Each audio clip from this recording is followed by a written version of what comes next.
Intervention na tawag doon. Interventionist, no? Cardio interventionist, Dr. Enrique Posas. Sabi ko magpapabypass ako. At let's prepare for it as soon as possible. So, June 23 yon. So, June 27, natuloy ang procedure at 7 o'clock in the morning. At tuloy-tuloy, 7-hour procedure happened. And syempre, as usual, I went through the whole process. Na-intubate ako ng, after that, mga 16 hours, 17 hours bago tinanggal yung intubation. And then, okay naman, my recovery is very good. Nung tinanggal yung tubes sa akin, kasi may mga tubes po yan sa chest na drain, yung saan pinasisingaw yung mga fluids. No? Nung tinanggal po yun, tumayo na ako, nakatindig na ako at I could already carry my own body around.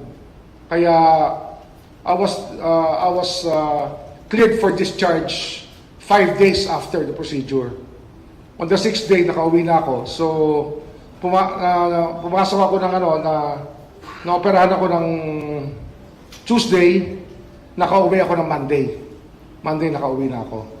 At ngayon, I'm undergoing physical rehabilitation sessions kasi pag na-intubate kayo, hihina ang baga, tsaka may marami hong kahinaan ng katawan.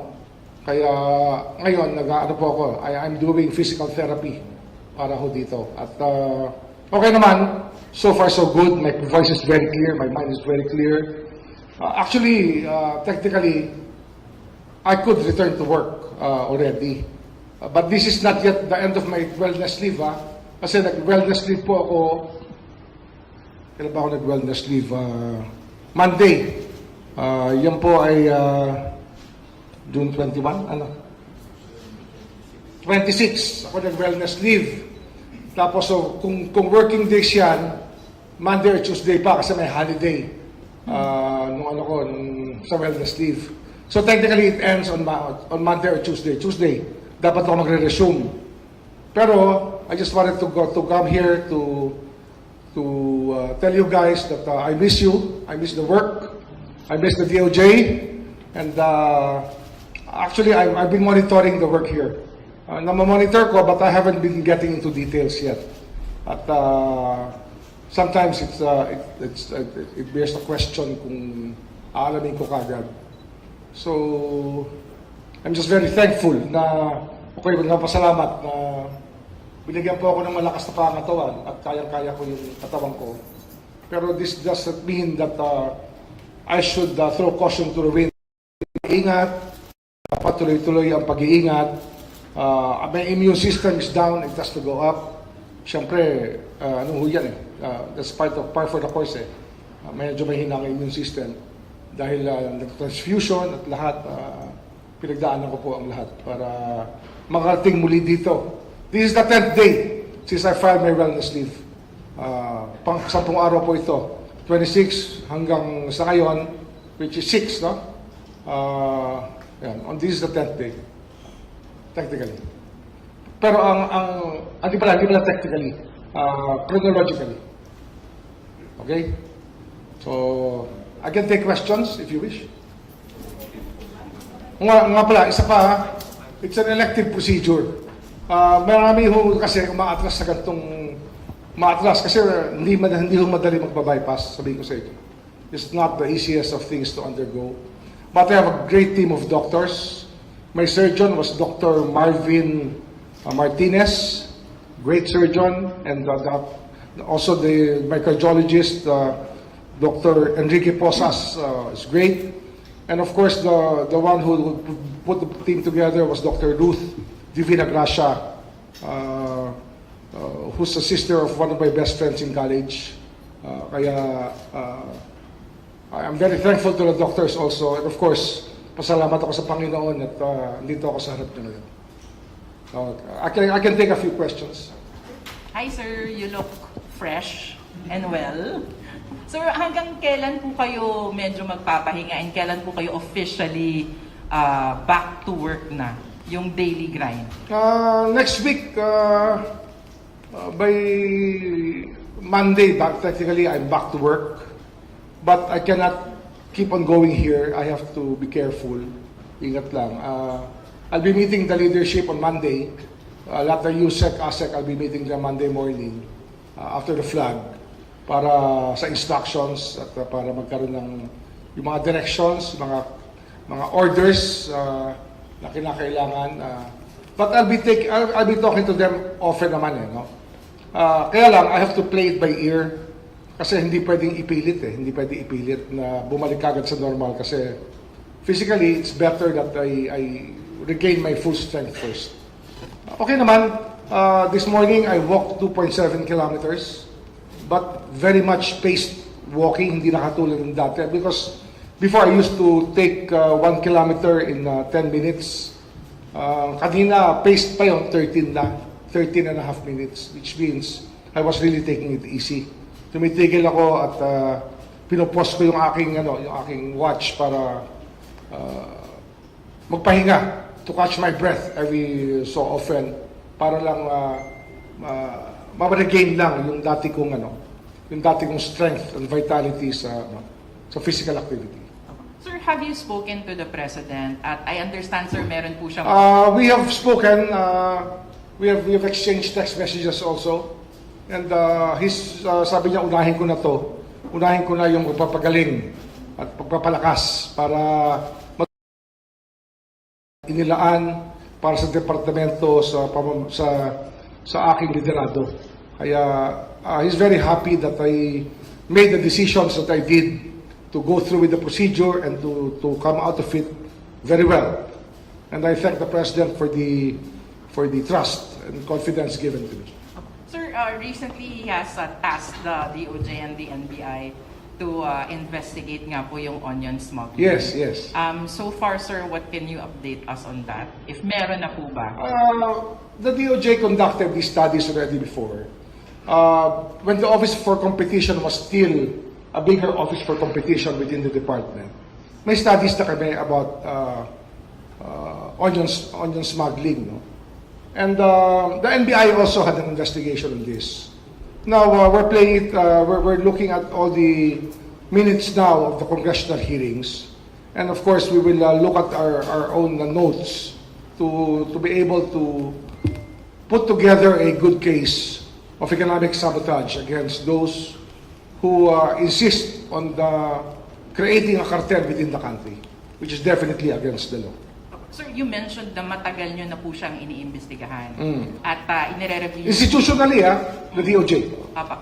Sir, how soon are we seeing na makakapag-file na po tayo ng mga reklamo? I will ask Richard Padulyon, together with Undersecretary Andres, to come up with a plan for this. We just have to be able to build up a case para tsaka yung aming kailangang gawin para makakuha ng ebidensya. We have an idea how it happens. Don't worry about it. Sir, you mentioned economic sabotage.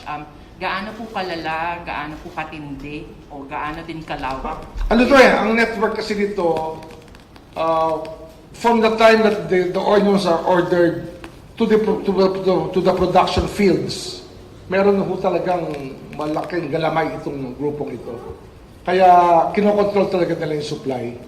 At ang kasama ho rito yung mga cold storage facilities at mga bodega na tsaka yung mga middlemen sa onions. No? Pero there are around 6 or 7 names that come out whenever we look at the whole picture. So we have a very good idea. Sir, we just have to catch them in the act. Same names po ito na lumalabas dun sa hearings po sa Congress? Yes.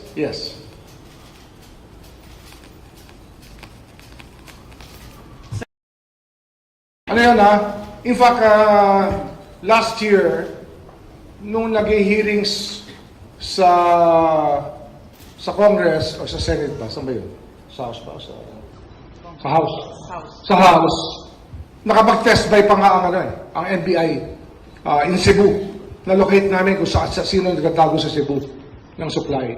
So nakita talaga namin yung organization ito at work. Good morning, sir. Welcome back po. Medyo welcome back. Sec, kahapon nagkaroon po ng hearing sa Senate, yung tungkol po dun sa paglabas ni Jad Vera, ganyan, nalaman po natin na 6 times na siyang lumalabas. Reaction lang po from DOJ, and kung meron bang na-violate na protocol and ethical standards ang NBI officials dahil dito po sa mga nangyaring ito. We will check on this. We will investigate also within the DOJ all the officials of the NBI who may be liable for this kind of behavior. We will not spare anybody. I can tell you that. Wala kaming ritong sasantuhin kung sino ang dapat pananagutin namin.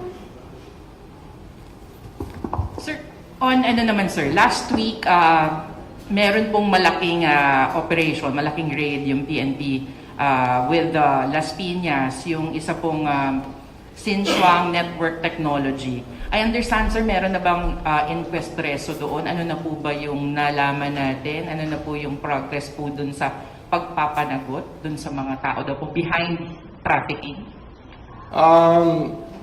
Si Yusek Nikiti is in contact with the PAOK, PAOK which conducted the raids together with the AGC, ACG, Anti-Cybercrime Group ng PNP.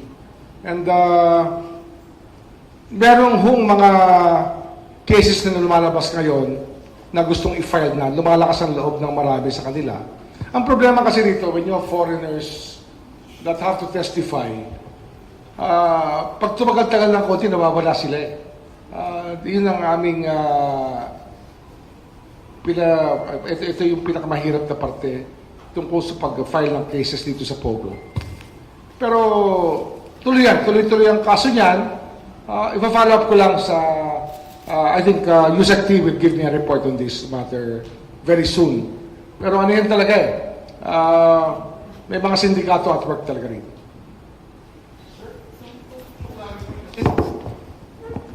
Sir, to clarify, kasi itong the lawyer claimed that the clients are duly documented and all the parts of the businesses was okay. Pero sir, meron na bang stated policy administration on whether on the limited capacity pwede ba ang Pogo sa Pilipinas or outright wala, di na pwede or what? Ano yan? That's a PAGCOR matter. No? We will have to discuss with PAGCOR this matter about their policy on Pogo and on the safeguards that we have to put up. Kasi in the end, sila ang nag-aalaw, kami yung nananagot, kami yung gumagawa ng paraan para magkaroon ng sanity yung sistema. Yung at least yung nahuli natin sa Pampanga yung huli, no? Sa Clark, ilan na ba na-deport ito? Lahat na ba halos?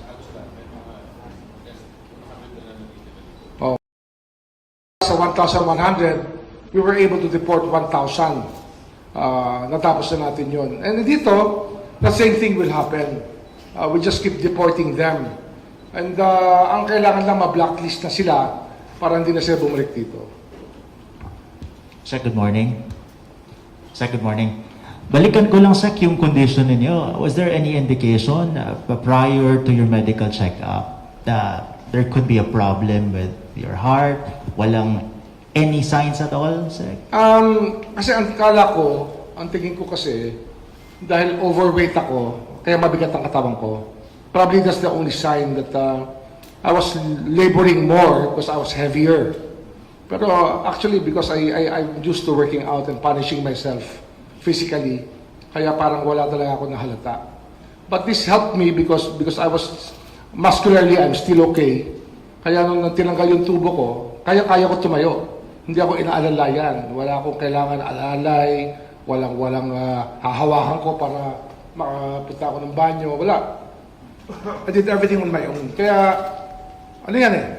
Sabi ko nga, ang swerte ko rito, it was purely elective. Kasi ang masama rito, pag inatake ka na, o nagkaroon ka na ng problema dahil sa kondisyon ng puso. So now I have a brand new heart. No restrictions, Sec, with respect to any activities like going up and down flights of stairs? I can climb the stairs already.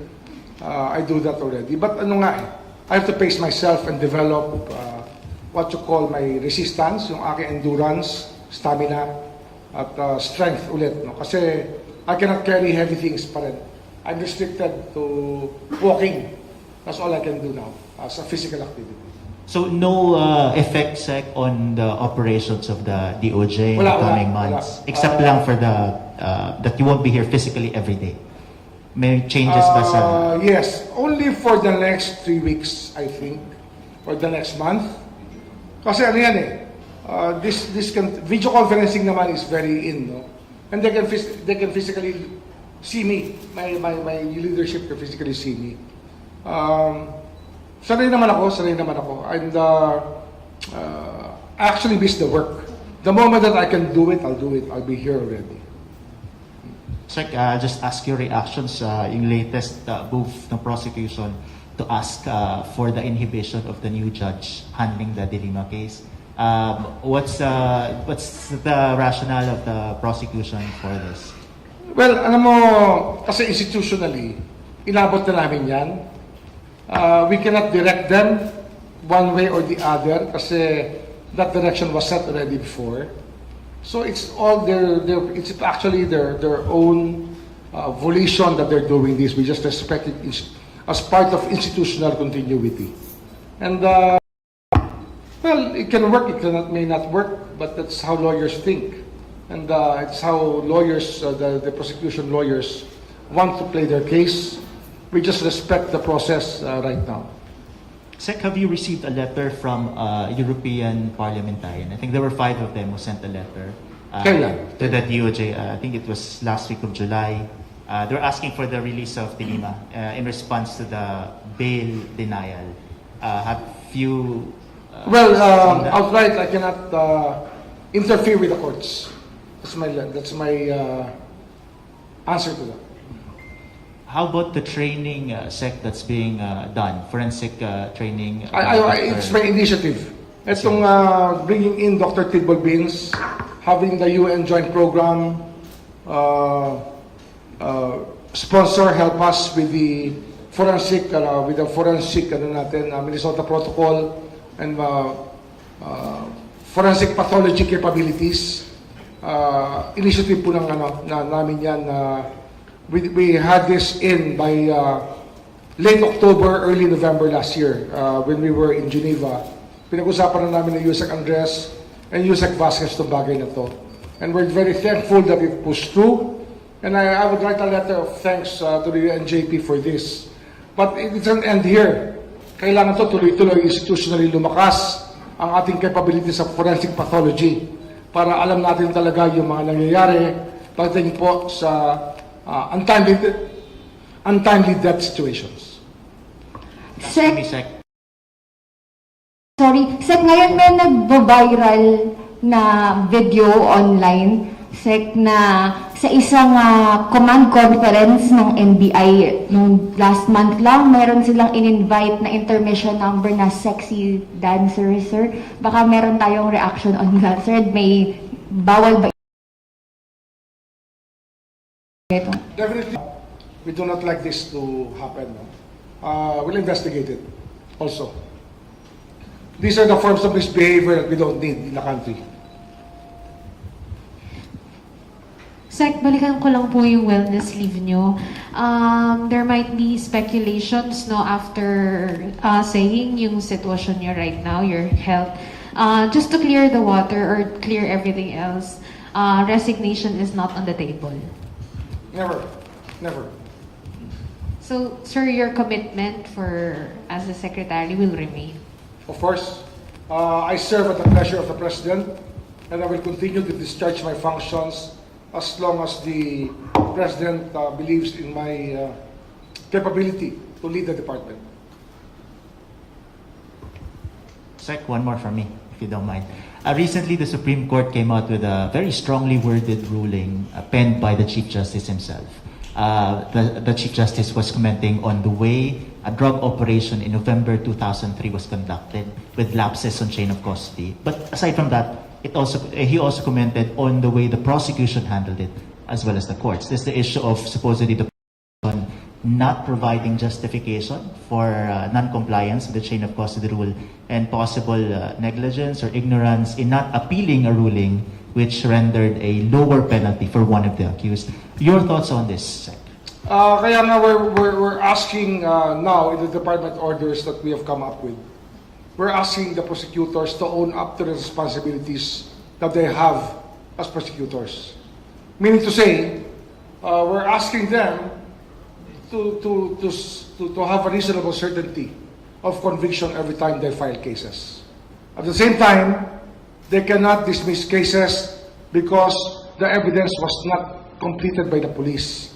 They have to help out in the build-up of cases. That's why we have the case build-up rule. That's exactly what we are trying to correct in the department, in our DC-20, DC-20, Department Circular number 20, which I issued. Na yung case build-up has to happen properly. The police and the prosecutors are partners in the prosecution of crimes. And that we have to guide the policemen and that we have to be on top of the situation. We cannot behave like judges here. We are prosecutors. That's what we are. Okay na? Sec, ano lang sir, for background lang sa Sec, 3 questions na para you smoke ever in there was a period? I smoked for 30 years. Okay. I stopped smoking in January 5, 2010. Tumigil ako ng sigarilyo. So 13 and a half years ago. It's the cause, sabi sa akin ng doktor. It's one of the causative factors. Major causative factor. Yes sir, tapos sir, I remember your Secretary Perez put up an elevator at one time when he was incumbent secretary to facilitate his going up because of his. Will it be going back into ano? Well, ano yan eh. Actually, we're not very compliant with the with the accessibility. It's one of the things that I will ask Undersecretary Dulay to by the end of this year. Hindi na. Accessibility dito kulang na kulang. Pati yung mga rampa, kailangan mas marami talaga. In fact, we can only meet those who are incapacitated dito lang sa baba. We cannot meet them upstairs. Ang law provides that they have to have access to all levels. Okay, thank you.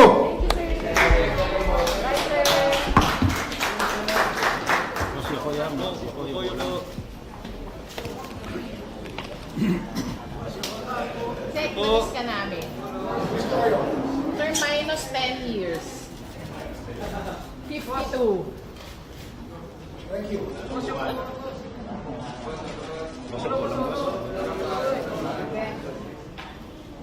Yeah.